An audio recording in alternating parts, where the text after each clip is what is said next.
Сайн мэцхан үзэгчдээ шинэ Улаанбаатар нэвтрүүлгийн өнөөдрийн дугаар эхэлж байна. Тэгэхээр энэ сард бид Чингэлтэй дүүргийг онцолж нэвтрүүлгээ хүргэж байгаа. Тэгэхээр Чингэлтэй дүүрэгт агаар хүрсэн бохирлыг бууруулахаар хийгдэж байгаа ажил, авцамын бүтээн байгуулалт, ногоон байгууламж, за гэр хорооллын айлар гэдэг дэд бүтцийн төвд холбогдсон гэд гэрэл гэгээтэй олон ажлаас хүргэсэн. Тэгэхээр өнөөдрийн дугаартаа Чингэлтэй дүүрэг иргэн төвтөө ямар ажил хийж хэрэгжүүлж байгаа вэ гэдгийг хүргэж байна. Чингэлтэй дүүргийн нутгийн захиргааны байгууллагаас 2019 оныг иргэдийн хөгжлийг дэмжих жил болгон зарлаж үүнд чиглэсэн олон ажлыг хийж хэрэгжүүлж бүтээн байгуулсан байна. Тэгэхээр үүний нэг болох эрдмийн цэцэрлэг хүрээлэн дээр бид ирсэн байна. Тэгэхээр энэхүү одоо эрдмийн цэцэрлэгт хүрээлэнгийн хувьд бол аялал жуулчлал, амралт зугаарлага, спортын цогцлбор байдлаар хөгжүүлэхээр төлөвлөж ажил нь нэлээдгүй одоо явагдсан ийм одоо бүтээн байгуулалтаас үзэгч та бүхэндээ нэвтрүүлгийнхаа эхний хэсэгт хүргэж байна. Дүүргийн нутгийн захиргааны байгууллагаас иргэдийнхээ эрүүл аюулгүй орчинд амьдрах нөхцөл бололцоог хангах үүднээс бүтээн байгуулалтын ажлуудыг үе шаттай хэрэгжүүлж нийслэлийн хөгжилд өнгө нэмж байгаа нэг жишээ бол эрдмийн цэцэрлэгт хүрээлэн юм а. Нийслэлийн хойморуулсан Чингэлтэй хайрхны өвөр бэлд орших эрдмийн цэцэрлэгт хүрээлэнд хөл бөмбөг, хөнгөн атлетик, спортын талбай, соёл урлагийн арга хэмжээ зохион байгуулах эрдмийн задгаа театр болон хайрхан хөгжлийн төв зэргийг цогцлоосон. Үүнээс гадна эрдмийн цэцэрлэгт хүрээлэн 30 гаруй нэр төрлийн 70 мянган мод, бут сүүг бүхий, 80 мянган га талбай ногоон орчин бүхий томоохон бүтээн байгуулалт болсон юм. Хөнгөн атлетик хөл бөмбөгийн талбай нь гэхэд дэлхийн стандартад нийцсэн хиймэл зүлэг бүхий 108 харьцан 72 метрийн талбайтай, 400 метрийн тойрог бүхий гүйлтийн 6 замтай, дугуйн зам, галын техникийн спортын олон төрөлт олон улсын тэмцээнийг зохион байгуулах бүрэн боломжтой 2000 хүний суудалтай сагсан бөмбөг, софт теннисийн талбайтай. Энэхүү талбай нь дэлхийд дахны спорт болсон хөнгөн атлетик, хөл бөмбөгийн төрлүүдээр уралдаан тэмцээн зохион байгуулах, хүүхэд залуучууд хичээллэх, мэрэгжлийн дасгалжуулагч нарыг бэлтгэх, ур чадварыг дээшлүүлэх нөхцөл боломжийг бүрдүүлж байгаагаараа давуу талтай. Харин эрдмийн задгаа театрын талбайн хэмжээнд 700 м квадрат 900-аас 1000 хүний байгалийн гантиг чулуун суудал тайз зэргээс бүрднэ. Энэхүү театр нь Чингэлтэй хайрхан уулын ингэр бэл байгаль цогцолсноороо онцлог юм а. Театрын талбайг тохижуулахдаа эх орныхоо байгалийн гантиг чулуугаар зөв гурвалжин тэг дөрвөлжин дүрсүүдийг ашиглан эртний Монгол зурхаан ухааны бэлэгдлийг шингээхийг зорин уралжээ. Мөн эрдмийн цэцэрлэгт хүрээлэн дэх томоохон бүтээн байгуулалтын нэг бол иргэдийн хөгжлийг дэмжих хайрхан хөгжлийн төв юм а. Чингэлтэй дүүргийн 16, 17, 18, 19 дугаар хорооны иргэд ахмад настан залуучууд хөгжлийн бэрхшээлтэй иргэдийн чөлөө цагийг зөв боловсон өнгөрүүлэх, эрүүл амьдралын хэвшил олгох, боловсрол, соёл урлаг, эрүүл мэнд, биеийн тамир, спортын олон талт үйлчлэгийг үзүүлэх зорилгоор хайрхан хөгжлийн төвийг бүтээн байгуулжээ. Хайрхан хөгжлийн төв нь хүүхэд залуус ахмад настан хөгжлийн бэрхшээлтэй иргэдийг хуваарийн дагуу биеийн тамир, спорт, сэргээн засал, соёл урлагийн олон талт арга хэмжээнд үн төлбөргүй хамруулдгаараа онцлог юм а. Тэгэхээр Чингэлтэй дүүргийн хувьд хүүхэд залуучуудыг спортоор хичээлхийн дэмжих ямар одоо бодиттой бүтээн байгуулалт ямар ажлуудыг хийж хэрэгжүүлж байна? Манай Чингэлтэй дүүргийн одоо засаг дарганд иргэд хөсрийн шгшээ гэж байдаг. Манай засаг дарганд иргэд энэ нь болохоор одоо 15 төрлөөр хичээлдэг байгаа. Урд нь яг шгшээ багууд хичээлдэг байхдаа бидэрт нөгөө нэг заал талбай хомос учраас 7 хоногт нэгээс 2 удаа л хичээлдэг гэсэн бол одоо энэ олон заал талбай маань нэгцэр сагсан бөмбөгийн маань одоо жишээлбэл эрэгтэй эмэгтэй шгшээ баг маань энэ хайр хөгжлийн төв дээр нэмэлт бэлтгэл орж 7 хоногтоос 2-3 удаа хичээлж байна. Мөн хөлбөмбөгийн өсвөрийн шгшээ багийн тамирчид маань гадаа талбай дээр дээр хичээлж байгаа. Мөн софт теннисний шгшээ баг гэдэг тамирчид нас гадаа софтын талбай дээр бэлтгэл сургуультай хийдэг. Тийм маш олон давуу тал. Ерөнхийдөө бэлтгэл сургуульд хийх нөхцөл боломжоор бол бүрэн хангагдсан байна. Чингэлтэй дүүргийн засаг даргаанд иргэдэх өсвөрийн шгшээ багийн тамирчидтай уулзаад байна. Тэгэхээр энэ өдрийн минь төргий залуучуудаа. За энд одоо 7 хоногийн хэдэн өдөр бэлтгэлээ хийдэг вэ? Ер нь энэ хөгжлийн төв хизээ байгуулагдсан бэ? 2018 онд байгуулагдсан. Бид нар 7 хоногт 2-3 удаа хэмжлэг хийдэг. Тэгэхээр ийм хөгжлийн төв бий болоод ингээд хүүхэд залуучуудад спортоор хичээлэх боломжийг нээж байгаа нь ямар ач холбогдолтой байна? Бид нарт ийм бэлтгэл хангахад энэ заалыг бий болгосонд баярлалаа гэж хэлье. Юуны түрүүнд тэгээд бид нар бэлтгэлээ ингээд үр дүнтэй 2-3 хоног бэлдсэний үр дүнд нөгөө U14 болох улсын аврагт хүрээлт медаль авсан байгаа. Эс Үнэнбат төвштэй. Тий. Ер нь тэгээд ач холбогдол зөндөө байгаа. Тэгэхээр танай багийн хувьд хизээ байгуулагдсан баг вэ? Ямар хэн амжилт үзүүлсэн? Манай баг бол 2019 онд одоо Чингэлтэй дүүргийн сургуулиудаас ингээд сонгож шалралт явагдаад 15 хүүхэд 14 насны баг гэж 15 хүүхэд сонгож шалгалж авсан байгаа. 2019 оны 9 сараас эхлээд. Одоо л бид нэр ингээд энэ бэлтгэл сургалтаа хийгээд үнэхээр сэтгэл хангалуун байна. Тэгээд би өөр нь аль багаас аль ер нь шгшээ багт авахыг хүсдэг байсан. Тэгээд шгшээ багт ороод энэ бэлтгэл хийгээд байгаадаа маш их баяртай байна. За бид хайрхан төгөөр үйлчлүүлж байгаас иргэний сэтгэлийг та бүхэнтэй хуваалцах байна. Тэгэхээр сайн байна уу? Та сайхан үйлчж байна. Сайн та нар сайхан үйлчж байна уу? Тэгэхээр та хайрхан хөгжлийн төвөөр ер нь хэр их үйлчлүүлж байна? Ямар үйлчилгээ авч байна? Энд одоо янз янзын үйлчлэгээ байгаа да хачуулаар байна. Энэ сэргээ засах сайхан дугуй одоо гуйлтын зам байна. Тэгэл одоо дээш спорт заал байна. Энэ теннис тоглоно. Энэ урлагийн зааланд бужиг танц хийн. Тэг янз янз бүхэл үйлчлэгээ энд байж байгаа тийм. Тэгээ энэ хайрхан хөгжлийн төвөөр би бас одоо нэгцээс нааш банкын үйлчлүүлдэг үйлчлүүлж очиод байж байна. Тэгээ энэ одоо их сайхан шүү бүх юм нь үнд төлбөргүй болохоор ингээд дөрвөн хоргоны дунд байдаг хэрэг ер нь тэгээ ирсэн ямар л хүн амтан байна хүүхдч байл тэр настай ч ус бүгд нь үйлчилдэг их сайхан газар байгаа юм шүү дээ тийм. Тэгэхээр таны хувьд хэр их заал авч байна? Авалгүй явахад 7 хоногт нэг удаа ахмад уутайгаан хуршилж энд тоглолтгий. Тэгээ одоо бүх л ахмадууд тэр өдөр гэсэн ядуу хүлээдэг шүү дээ. Тэгэхээр энэ хайрхан хөгжлийн төвийн иргэн тойрон бол эрдмийн цэцэрлэгт хүрээлэн ингээ маш том бүтээн байгуулалт өргөсөн байгаа. Тэгэхээр энэ нь иргэдэд ямар тав тухтай 100 болгочин сайхан л байдаг юм шиг байна тий. Тэгээ агаар салхи сайхантай болохоор энэ 100 болоод энэ эрдмийн цэцэрлэг хүрээлэн сайхан задгаа театр байна. Дээрх одоо бас сайхан бүтээн байгуулалт явагдаж байна. Өвөл нь одоо нэг кокомок их юм байгуулгаж байгаа шүү дээ одоо ингээ тий. Тэгэл одоо бид нар яах вэ ямар тааж хөгжүүл бол одоо ямар ч байсан энэ сэргийн засгаарлах сайн явж байна. Залуучууд болохоор одоо энэ хөлбөмбөг энэ дадгаа табаа мал багаар их үйлчлүүлдэг шүү дээ. За сайн байцгаана хөөтөө дээ. За та эд хайрхан хөгжлийн төв рүү орох гэж юм аа тий? Яг чаа. Саксид юм бэлж байгаа болоход заал авч байгаа. За. Тэгэхээр заалаа ер нь яаж авд юм бэ? Зүгээр үнгөө өгчдөг. Тэгээд ирээл авч. Тэгэхээр та нар саксны тэмцээндээ бэлгэж байгаа юм тий? Маргааш болгоч. Тэгэхээр заал нь хэр гоё тухтай байна. Маш гоё. Ерөн бол гоё. Энд гоё талдаа. Хоёр талдаа шийдэн бас гайгүй өндөр. Яваад тоглодог. 100 болохоор энэ хавьд хэр их хэрж байна? Зөндөө ирж шин. Зөндөө баг пиг үүдч зааланд нь. Тэгээд энэ дээшээ баригдаа тэгээд амар хөвтэй болсон. За баярлалаа. Одоо заал руу орж тоглох ба тий? Баярлалаа.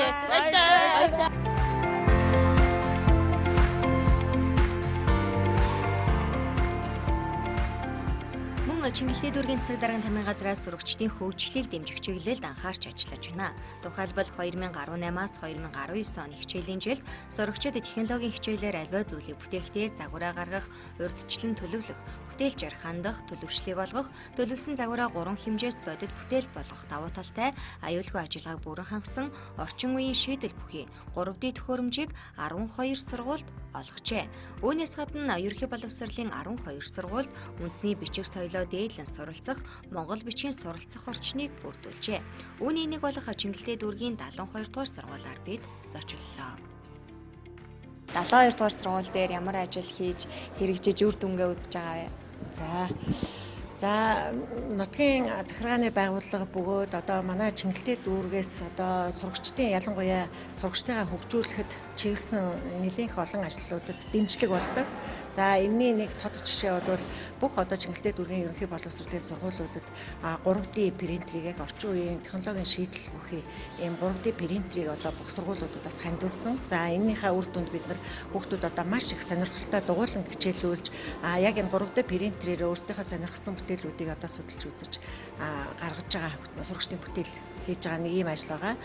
За бас одоо Монгол бичгийн орчин бүрдүүлэх юм аян бид нар зарласан. За бас л Чингэлтэй дүүргийн одоо санаачлагаар зохион байгуулсан энэ Монгол бичгийн орчин бүрдүүлэх юм аян өрнүүлсэн. Энэ аянд бол одоо сургууль болгон маш их идэвхтэй оролцож энэ одоо монгол хэлний одоо судлагтун хариуцсан одоо сургууль 17 дугаар сургуулийн захирал чимгээ захирал ахалсан ийм одоо баг байдаг. За энэ баг маань одоо энэ Монгол бичгийн орчин бүрдүүлэхийн аяны хүрээнд одоо монгол хэлний багш нараа хамарсан ийм баг маань маш их одоо үр дүнтэй, үр бүтээлтэй ажиллаж энэ уралдаанаа бас дүгнсэн байгаа. Тэгээд манай сургууль бас энэ уралдаанд оролцож бас амжилттай оролцож орчин бүрдүүлсэн.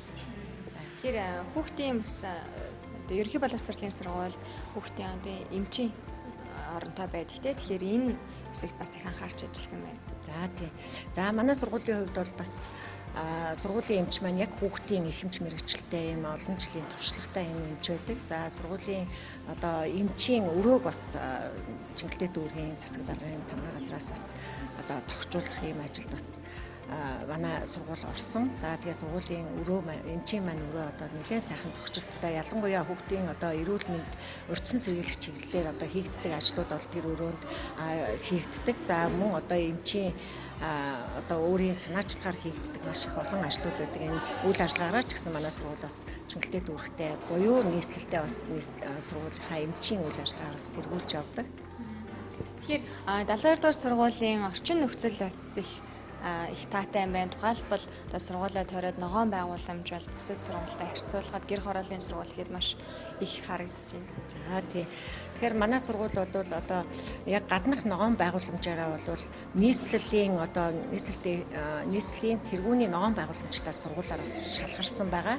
За тэгээд энэ нийслэлийн тэргүүний ногоон байгууламжтай сургууль болох энэ үйл ажиллагаа бол нэлээд олон жилийн турш бас үргэлжилсэн юм үйл ажиллагаа. Тэгээд сургуулийн маань одоо гадна орчин тэр чигээрээ бас ногоон байгууламжтай. За энэ ногоон байгууламжаа хүүхдүүд энэ ногоон байгууламжтай болсноор хүүхдүүд маань одоо өөрсдөө тэрийг хайрлах, тордох ийм үйл ажиллагаанд бүгдээрээ одоо хамтарч оролцдог.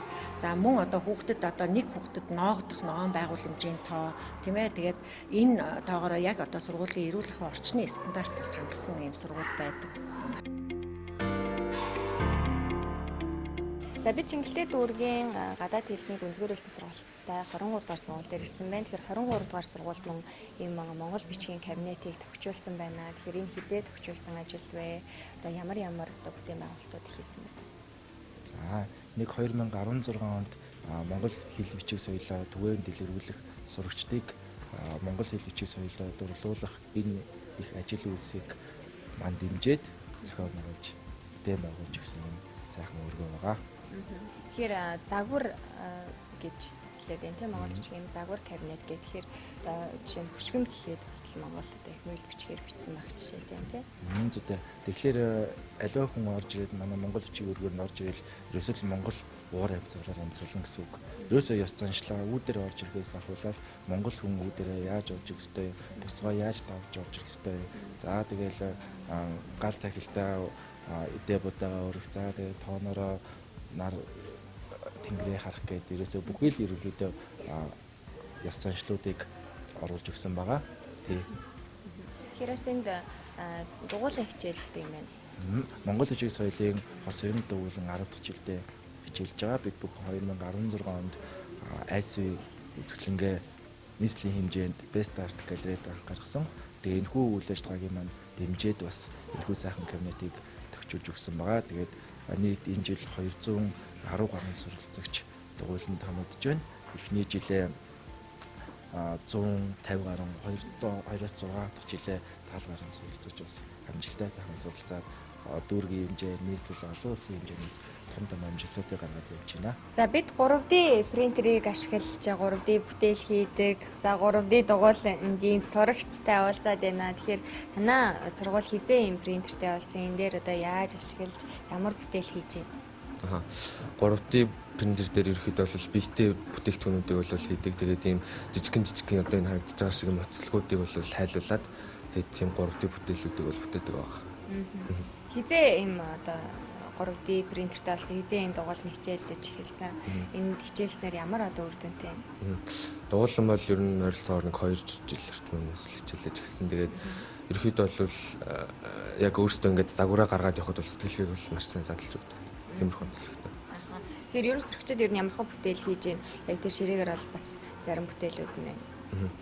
Ерөөхдөө бол тэ ингээд иймэрхүү юм уян хатан дээрээс нэстэй уян хатан биш бүтээлүүдээс их боломжтой. Тэгээд анхандаа бол хийж захтаа бол бас иймэрхүү байдалтай харагддаг. Тэгээд яг ингээд хийгээд ирэхээр биетэй болохоор бас нэг иймэрхүү болох жишээ нэ тийм. Маш олон бүтээлүүдийг бол хийж болно. Сүүлийн үеийн тэ 3D принтерүүд бол сүүлд гарч ирсэн шүү дээ. Тэгээд ерөөхдөө сүүлийн үеийн технологиг бол тэ улсын сургуулиудад ингэж хэрэгжүүлж байгаа маш авууштай зүйл гэж үзэж байна. Баярлалаа.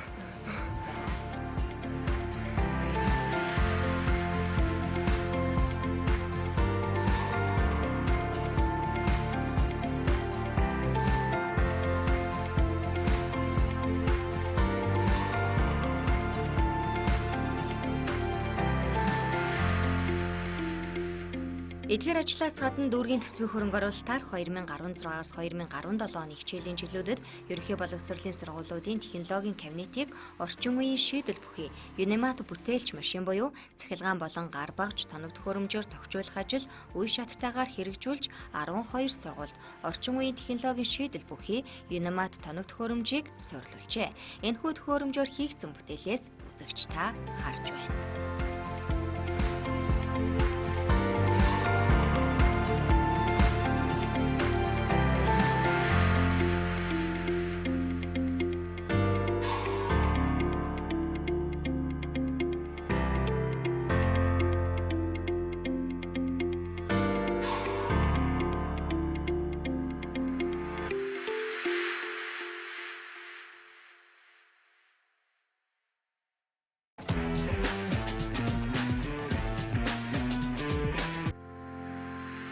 Үүнээс гадна иргэдийнхээ хөдөлмөр эрхлэлтийг бодитоор дэмжих, өрхийн үйлдвэрлэгч, жижиг дунд үйлдвэрлэгчдийн тоог нэмэгдүүлэх, тэдний үйл ажиллагааг дэмжих, цаашид тасралтгүй чигт хэвийн ажиллах нөхцөл боломжоор хангахаар олон ажил хийж хэрэгжүүлж байна. Үүний нэг бол бизнес инкубатор төв юм. Чингэлтэй дүүргийн жижиг дунд үйлдвэрлэлийг дэмжих бизнес инкубатор төв нь салбар 3 байртай үйл ажиллагаа явуулж байна. Ийхүү салбар байруудаараа дамжуулан 18 бойжигч үйлдвэрлэгч нарыг түрээсийн хөнгөлтөө байраар хангаж үйл ажиллагааг дэмжин ажиллаж байна. Тэгэхээр таны хувьд ямар чиглэлийн үйлдвэрлэл явуулдаг вэ? Чингэлтэй дүүргийн бизнес инкубатор төвд хэддэг жилдээ байж чинь бизнесэнд юм хэрэг байна? Миний хувьд бол бодингийн үйлдвэрлэл эрхэлдэг. Энэ бодингийн үйлдвэрлэл Монголд бол ерөнхийдөө шинэтэр 2000 оноос хойш ерөнхийдөө хөгжиж байгаа. Би бизнес инкубатор төвд одоо 2 дахь жилдээ бойжигч болж байна. Энд бол анхаана энэ бойжигчаар ороход энэ Чингэлтэй дүүргийн бизнес инкубатор төв нь түрээсээ багаасаа эхлээд өсгөө 6 сараар өсгөж явдгаараа бид нэр бизнес эрхэлж байгаа биднэрт бол маш их өөр ашигтай байдаг юм уу айтайхан байдаг. Одоо тэгээ би ном гараад 2 сард миний түрээсээ хугацаа дуусна. Түүндээ бэлдээд өвөл хаврын цагт алтаргаа агуулгах ихтэй үед байх учраас зөөрийн бариар хангадаа зөөрийнхөн барийг тавьчихсан байгаа. Дараагийнхаа үйл ажиллагаанд бизнесмен бол нэгсэндээ өргөжж гин гэсэн. Энд бол би бол ер нь энэ инкубатор төр үйлчлүүлсэндээ туйл их талархалтай байдаг. Хамт олон нь бол их айтайхан ээлдэг зүйлэн зантай сургуульд мэдээ зөвлөгөө юу л асуун тэрийг бол түргэн шуурхай хугацаанд хилээд өгчдөг. Ингээр бол маш их даваа талтай. Тэгэхээр ажлын байрны хувьд ийм даваа талтай нөхцөлийг жижиг дунд үйлдвэрлэгчдтэй бий болгохоос гадна тосролт судалгаа мэдээлэл борлуулалт гэдэг юм уу үүн дээр нь ер нь ямар мэдээлэл зөвлөгөө өгч ажилт юм бол яг юу бизнес инкубатор энэ мэдээлэлд ажилтнууд бол нэлээд сайн мэдээлэл өгсөн. Би энд 20 жил ерөнхийдөө энэ бодин үйлдвэрлэлээр эхэлж байгаа боловч миний бизнес өрхийн хэмжээнд л яваад байсан. Тэр хооронд яг өөрийнхөө хэрэг чадхынхаа хэрээр олон сайхан залуучуудыг сургаад тус нь одоо 4 бодин үйлдвэрлэл тусдаа гарсан. Түүнээс бол улсад бол яран хувьцаат компаниуснаар 2 компани гарсан байгаа. Гэтэл өөрөө би өөрөө өрхийн үйлдвэрлэгч хэврэл яваад байдаг. Энд ирснээрээ бол эдний зөвлөгөөгөөр бизнесээ зоригтойгоор цаашаага давхар хийгээд надад би одоо амар шүтлийг бүрэн төржигийн төгчүүлээ. Энэ жилээс 13 дахиад цаашаага SQ гэдэг ингээд том компаниудтай харьцаж сурч байна. Энгээрээ бол өсөж байж маш их өргөн өгсөн. Өгөөчтэй газар сайхан газар. Мөн үйлдвэрлэгчдийг бизнес эрхлэх үйл ажиллагаагаа өргөжүүлэх мэдлэг мэдээлэл аргачлаар хангах сургалтуудыг зохион байгуулж 2016-аас 2019 онуудад дотоодын үзэсгэлэнд 559, гадаадын үзэсгэлэнд 143 үйлдвэрлэгчид оролцуулсан байна.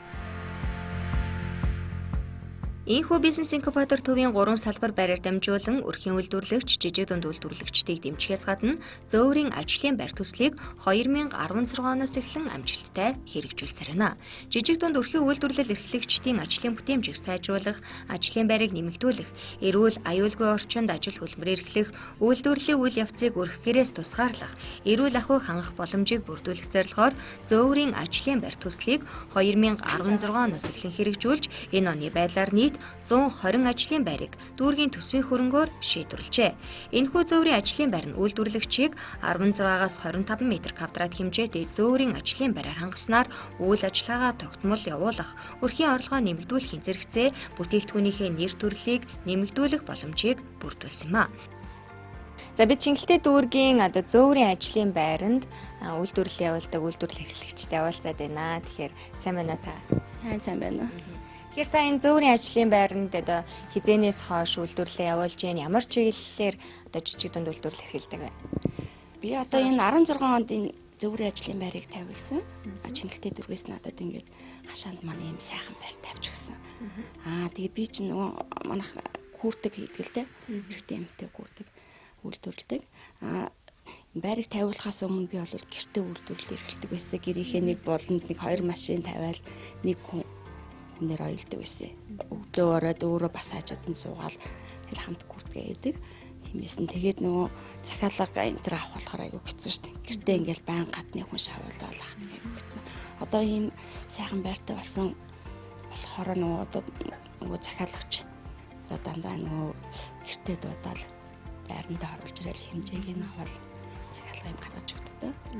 Тэгэхээр зөөврийн ажлын байртай болсноос хойш үгийн орлого нэмэгдэх гэдэг юм уу? Хүчин чадал нэмэгдэх юм одоо ямар өөрчлөлтүүд гарч байна? Ер нь бол ажлын байр тавьснаас хамаагүй илүү юутай байгаа л да. Давуу тал бол илүү байгаа. Манайх би чинь нэг ойдолчинтай байсан бол одоо бол өөртөөгөө нийлээд 3 ойдолчинтай байна. Нэг эсгүүрчинтэй байна. Өдөө орон нутагтаас борлуулалт хийж байна. Тэгэхээр бас тэрийгээ дагаад юу нэмэгдэж байгаа. Тэгэхээр та гэрээ байгуулж энэ зөөврийн ажлын байрыг авсан гэдээ ярьж ирсэн. Тэгэхээр ямархуу нөхцөлтэй байт юм бол. Тэр энэ зөөврийн байрыг ашиглаад төлбөр төлдөггүй л дээ. Ямарч төлдөггүй. Жилдээ нэг удаа даатгалт хамрагдана. Тэр нь 100,000 төгрөгөөр даатгал хийчихдэг шүү дээ. Ер нь аль тийгээл хүн төлбөргүй л ашиглаж байна гэсэн энэ гоё байрыг. Тэгээд хамгийн гол нөхцөл нь бол үйлдвэрлэлээ тасралтгүй явуулж авах хэрэгтэй юу? Тий, үйлдвэрлэл тасралтгүй ингээд явагдал үйл ажиллагаа хэвээ явагдчихвэл энэ байр маань ингээд Энэхүү 120 зөөврийн ажлын байраар дамжуулан 249 иргэн тогтвортой ажлын байраар хангагдаж байна. Жижиг дунд үйлдвэрлэл эрхлэгчдийг энэхүү бодитоор дэмжихээс гадна тэдний бараа бүтээгдэхүүний борлуулалтын дээр ч анхаарч ажиллаж байна.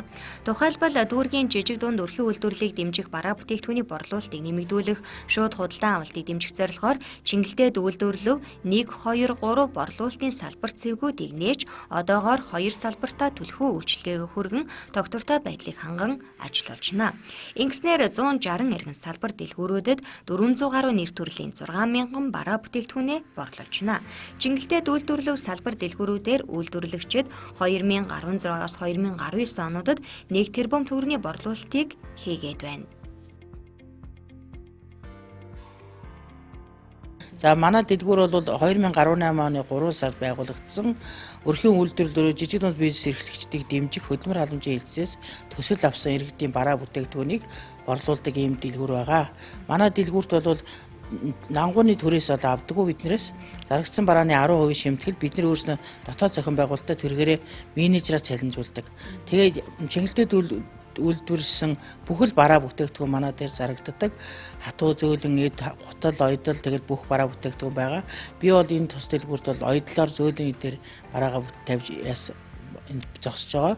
Дээрээс нь цэцэг ногоо үржүүлэх одоо хавар нөгөө гадаад талбаанд цэцэг дотоод тасалгааны цэцэг хүний эрүүл мэндэд одоо цэвэр агаар бэлгэлэх цэцгийн бас жижигхэн лангуу ажиллуулж байгаа. Тэрийгээ бас нөгөө төсөл бичиж цэцгийн сав суулга тэгээд үр дээрээ татгаар бас авсан. Манай дэлгүүр дээр байдаг бүх бараа бүтээгдэхүүнийг хийдэг үйлдвэрлэгчд бол бүгд хөдөлмөр халамжийн хэлтсээс төсөл бичиж тодорхой хэмжээний төсөл авсан байгаа.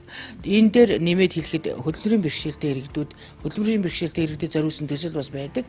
Тэр төслийнхээ дагуу төслөө бичээд тэндээс дэмжлэг аваад үйлдвэрлэлээ явуулаад хийсэн бараа бүтээгдэхүүнээ манайдар тавьж борлуулдаг. Тэгэхээр тухайлбал таны хувьд бол ингээд төсөлд хамрагдаад энэ одоо Чингэлдээд үйлдвэрлэв төв дээр одоо бараа бүтээгдэхүүнээ борлуулж чинь тэгэхээр иргэн хүний одоо амжиргааны түвшин одоо дээшлэхтэй энэ дээр ер нь хэр их хувь нэмэр оруулж авах юм амьдралд нь ер нь хэр дэмжлэг болж байна. Энэ бол энэ манай дэлгүүрд 18 оноос хойш бараагаа тавьснаас хойш миний амьдралд өрхийн орлого бол нэмэгдсэн.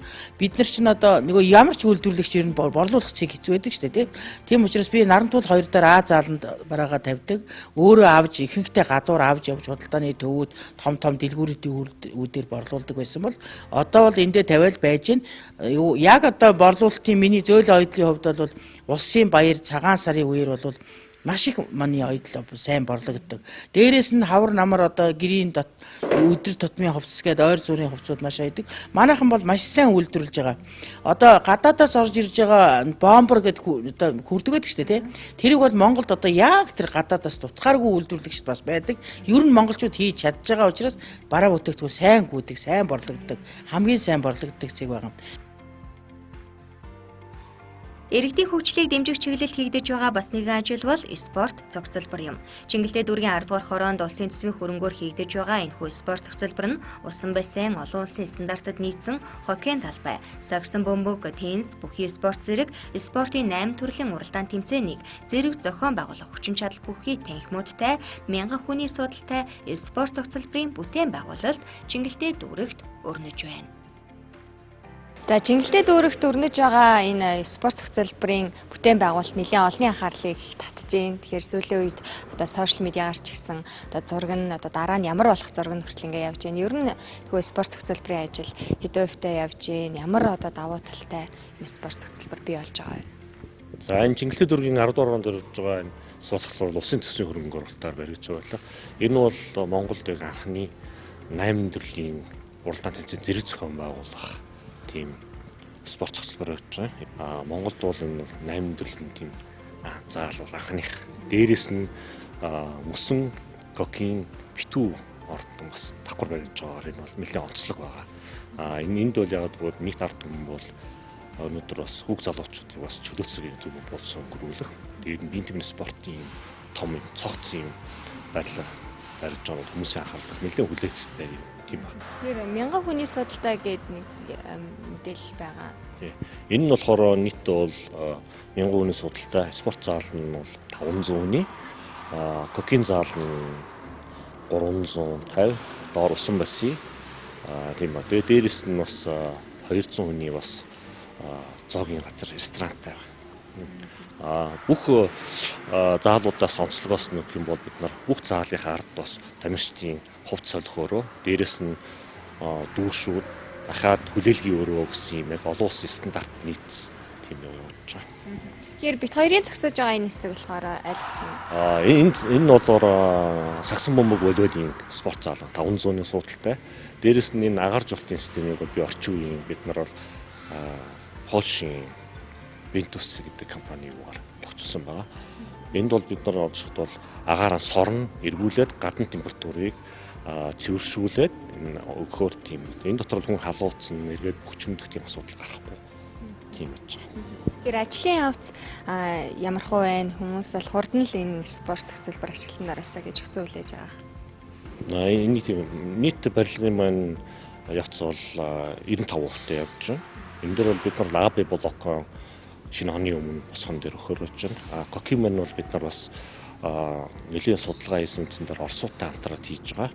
Энэ маань жоохон гараад орох байна. Энэ болохоор Монгол улсад анхны баригдаж байгаа битүү хоккейн талбай. Энэ болохоор Монгол улсад бол анхны бас дээрээс нь олон улсын стандарт нийцсэн тийм хоккейн талбай болж байгаагаараа нэлийн том бүтээн байгуулалт. Ийхүү Чингэлтэй дүүрэг иргэдийнхээ хөгжлийг дэмжиж, алсыг харж холыг зорьсон ямар ажил хэрэгжүүлж хийж бүтээж байгааг үзэгчтэй харлаа. Агаар хөрсний бохирдолгүй, авц замын төгжрөлгүй, амар тайван ая тухтай амьдрах орчин нөхцөлтэй шинэ Улаанбаатар айл бүрийн, хороо бүрийн, дүүрэг бүрийн өөрчлөлтөс эхэлнэ. Харин Чингэлтэй дүүрэг хэрхэн төрүүлж сэтгэн түүчээж ажиллаж байгааг шинэ Улаанбаатар нэвтрүүлэг цовруулаар хүргэлээ.